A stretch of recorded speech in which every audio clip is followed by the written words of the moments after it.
एक मुतहर्रिक बादशाही में जहाँ फलों में जादुई खुसूसियात मौजूद थीं, वहाँ एक अजीबो-गरीब शहजादी आर्या रहती थी, जो मुकम्मल तौर पर ड्रैगन फ्रूट से बने एक महल में रहती थी।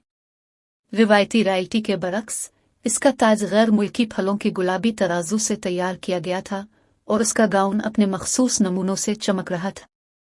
आर्या के पास एक अनोखी सलाहियत थी, वो ड्रैगन फलों के साथ बातचीत कर सकती थी, उनके सरगोशियों के राज को समझ सकती थी। बादशाही की खुशहाली का इन्हिसार उन सूफियाना फलों पर था, जो अपने मौरूसी जादू के जरिए रिस्क और तहफ़्फ़ुज़ दोनों फराहम करते थे। एक दिन एक खौफनाक खुश्क साली ने ड्रैगन फ्रूट के बागात को खतरा में डाल दिया।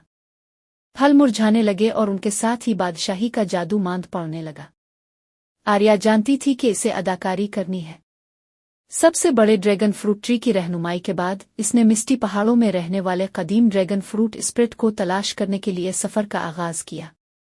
कांटेदार वादियों और चमकती हुई नदियों के जरिए आर्या ने दरियाफ्त किया कि ड्रैगन फलों से इसका ताल्लुक मजबूत हो गया है। जब वो आखिरकार रूह तक पहुंची तो इसने इंकिशाफ किया कि बादशाही का जादू सिर्फ इसी सूरत में बहाल हो सकता है जब वो शहजादी के तौर पर नहीं बल्कि तमाम जानदारों के मुहाफिज के तौर पर अपनी काबिलियत को साबित करे।